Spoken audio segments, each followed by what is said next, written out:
pertanyaan ni ada dia bagi status WhatsApp dia dengan ibunya. Dia kata, Assalamualaikum Nanda.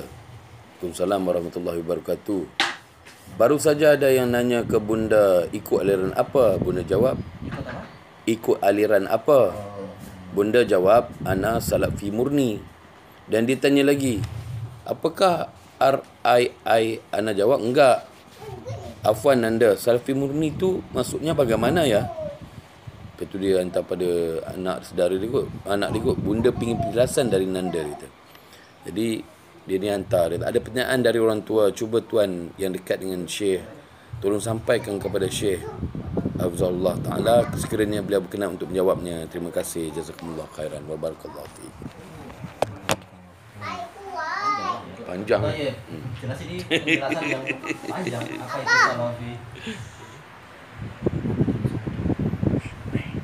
Ini salafi kecil salafi. Baik. Jadi yang dikatakan salafi murni, salafi itu dari salaf. Salaf artinya adalah yang terdahulu atau pendahulu. Boleh dia masdar, boleh kembali ke isim fa'ilnya, yaitu apa, pendahulu.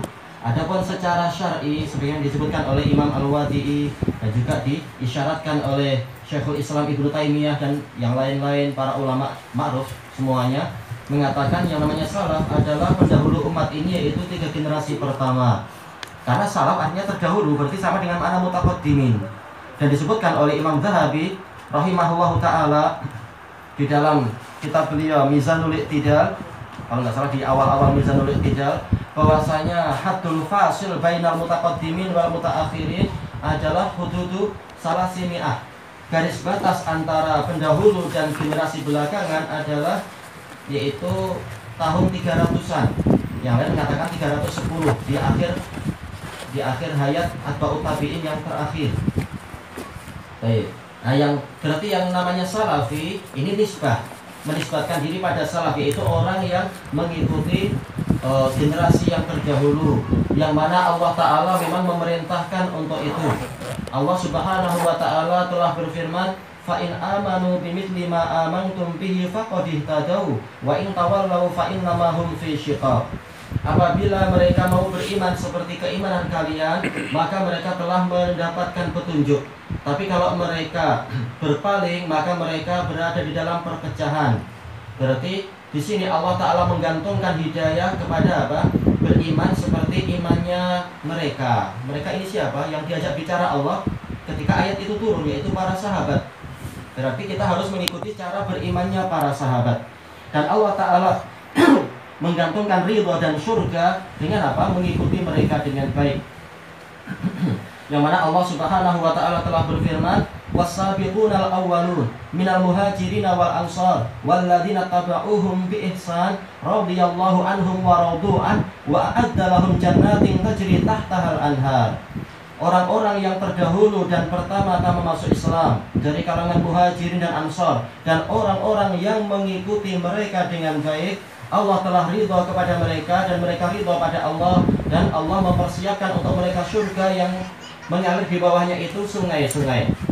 Disebutkan oleh Imam Abu Bakar Al-Ismaili, ulama besar Syafi'iyah tahun kalau nggak salah 400-an, di dalam kitab beliau Mu'taqadi A'immatil Hadis, beliau mengatakan di sini Allah mensyaratkan ittiba' bil ihsan, yaitu memang harus mengikuti generasi tadi dengan baik. Kata beliau, ini menunjukkan orang yang tidak mau ikut para sahabat dengan baik, maka dia tidak dijamin masuk surga dan tidak dijamin diridhoi. Berarti apa? Kemungkinan akan masuk ke yang selain itu, yaitu neraka dan kemurkaan. Baik, dan dalil-dalil dari Quran banyak tentang masalah ini. Laqad radhiyallahu 'anil mu'minina id yubayyi'unaka tahta syajarah. Sungguh Allah telah ridha kepada kaum mukminin manakala mereka itu membaiat engkau di bawah pokok tersebut, baiatur ridwan. Allah menamakan para sahabat sebagai al-mu'minin, bukan lagi alladzina amanu, menunjukkan keimanan sudah jadi gelaran yang sempurna untuk mereka. Baik, berarti apa? Keimanan yang hakiki, keimanan yang benar, keimanan yang asal, yang asli adalah keimanan para sahabat yang menjadi tolak ukur kebenaran di sini. Makanya Rasulullah SAW dalam hadis muttafaqun alaih dari Imran bin Husain, juga dari Aisyah, juga dari Abi Hurairah dan yang lain-lain mengatakan apa? Juga dari Ibnu Mas'ud, khairun nasi qarni tsummal ladina yalunahum tsummal ladina yalunahum. Sebaik-baik manusia adalah generasiku, lalu yang setelah mereka, kemudian yang setelah mereka. Berarti barang siapa ingin mendapatkan kebaikan, bahkan apa, bukan hanya kebaikan, tapi yang terbaik, maka ikuti jalan itu.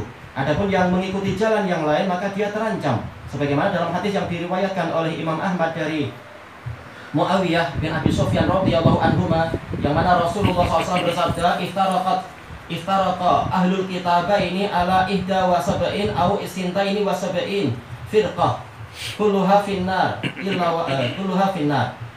Yaitu apa? Ahlul kitabain Yahudi dan Nasara terpecah menjadi 71 atau 72 kelompok, semuanya dalam neraka. Wa sataftariqu hadhil ummah ila salasin wa sab'ina firqah kulluha finnar illa wahidah wahiyal jamaah. Dan umat ini akan terpecah menjadi 73 kelompok, semuanya berada di dalam neraka kecuali satu saja, yaitu al-jamaah. Baik. Kemudian diriwayatkan oleh Ziyad bin Am'um al-Ifriqi, ada lafaz apa itu? Man hiya ya Rasulullah, siapakah kelompok yang selamat itu wahai Rasulullah? Maka Rasulullah mengatakan, man kana ala mithli ma ana alaihi al-yawma wa ashabi, yaitu orang yang semisal, orang yang berjalan di atas jalan yang semisal dengan jalan yang ditempuh oleh aku dan para sahabatku. Berarti apa? Memang harus mengikuti jalan itu. Sanad ini dhaif dari sisi apa? Ziyad bin An'um al-Ifriqi, tapi dia dhaifnya sahihul hifdz, boleh untuk jadi penguat. Baik, dan ini diperkuat dengan ma'ruf hadis Irbad bin Sariyah yang Rasulullah bersabda, alaikum bisunnati wa sunnatil khulafa'ir rasyidin al-mahdiyyin min ba'di. Kalian harus pegang teguh dengan sunnahku dan sunnah khulafa'ur rasyidin sepeninggalku yang mendapatkan petunjuk itu. Menunjukkan apa? Yang terpandang adalah mengikuti jalan para sahabat. Tidaklah kita katakan hanya khulafa yang mereka itu rasyidun. Karena Allah Ta'ala telah menyebutkan semua sahabat adalah rasyidun. Wa'lamu anna fikum Rasulullah la yuti'ukum fi katsirin minal amri la anittum walakin Allah habbaba ilaikumul iman wa zayyanahu fi qulubikum wa karaha ilaikumul kufra wal fusuqa wal isyan ulaika humur rasyidun. Ketahuilah bahwasanya di tengah-tengah kalian ada Rasulullah. Kalau beliau menaati banyak dari urusan kalian, menaati kalian dalam banyak urusan kalian, akan menyusahkan kalian sendiri. Tetapi Allah menjadikan kalian cinta kepada keimanan tadi, dan Allah menjadikan indah keimanan itu dalam hati kalian, dan Allah menjadikan kalian itu benci kepada kekufuran, kefasikan, dan kemaksiatan. Mereka itulah orang-orang yang rasyidun. Berarti seluruh sahabat adalah rasyidun, orang-orang yang terbimbing. Dan juga hadis muttafaqun alaih, hadis muttafaqun alaih atau Muslim saja, yaitu dari Abi Qatadah al-Ansari radhiyallahu an, yang mana Rasulullah bersabda, "La yuti'u Abu Bakrin wa Umar yursyadu." Seandainya mereka tahu mau taat pada Abu Bakar dan Umar, niscaya mereka mendapatkan bimbingan. Berarti apa? Memang harus mengikuti jalan para sahabat, kemudian yang tabi'in dan atba'ut tabi'in. Baik. Makanya disebutkan oleh Abul Hasan al-Asy'ari setelah beliau bertobat di dalam kitab beliau Al-Ibanah an Usulid Diyanah, menyebutkan di antaranya adalah ayat ini tadi, yaitu walladzina taba'uhum bi ihsan. Mensyaratkan harus apa? Mengikuti dengan baik, baru layak mendapatkan ridho dan mendapatkan surga. Dan dalil-dalil banyak terkait dengan masalah ini. Makanya disebutkan oleh Imam At-Tibi dalam kitab Kashfu Sarairis Sunan, beliau mengatakan makna al-jamaah adalah yaitu at-tawarrud fi ashabi Rasulillah SAW wa tabi'in wa atba'it tabi'in, mengikuti rombongan sahabat dan tabi'in dan atba'ut tabi'in. Baik. Dan Tibi dari kalangan apa? Ulama, dari kalangan ulama Syafi'iyah. Belum lagi ulama-ulama yang lain. Jadi yang namanya salafi adalah yang mengikuti 3 generasi pertama tadi. Dan muttafaqun alaih dari hadis Aisyah dari Fatimah binti Rasulullah SAW. Rasulullah mengatakan pada Fatimah, apa itu? Nikmat salafu analak, sebaik-baik pendahulu untukmu adalah aku. Jadi ini adalah penamaan yang syar'i. Rasul sendiri menamakan diri beliau sebagai salaf. Nah, kita yang mengikuti namanya adalah salafi. Baik. Nah, dikatakan murni kalau memang dia murni, bukan apa mengaku salafi, tapi ternyata pemikirannya adalah pemikiran Ikhwanul Muslimin atau pemikiran Jamaah Tabligh dan yang lain-lain. Dikatakan oleh Imam Al-Albani rahimahullahu ta'ala, tidak layak dikatakan menggabungkan antara akidah salafiyah dengan cara dakwah ikhwaniyah, karena ikhwanul muslimin bukan dari ahlu sunnah, dan yang lain-lain, pembahasan banyak. Nah, yang dikatakan murni adalah kalau memang mencukupkan diri dengan ajaran yang hakiki tadi. Dan itulah Islam yang sebenar, seperti disebutkan oleh Imam Al-Barbahari dan juga Imam Ibnu Taimiyah, bahwasanya sunnah adalah Islam itu sendiri, dan Islam adalah sunnah. Karena Islam yang mana kalau bukan Islamnya Nabi yang murni itu? Berarti apa? Setia dengan sunnah Nabi. Siapa yang paling tahu sunnah Nabi? Tentunya para sahabat, dengan praktiknya dan penjelasannya. Wallahu a'lam. Walhamdulillahirabbil alamin. Jazakumullah khairan. Jazakumullah khairan.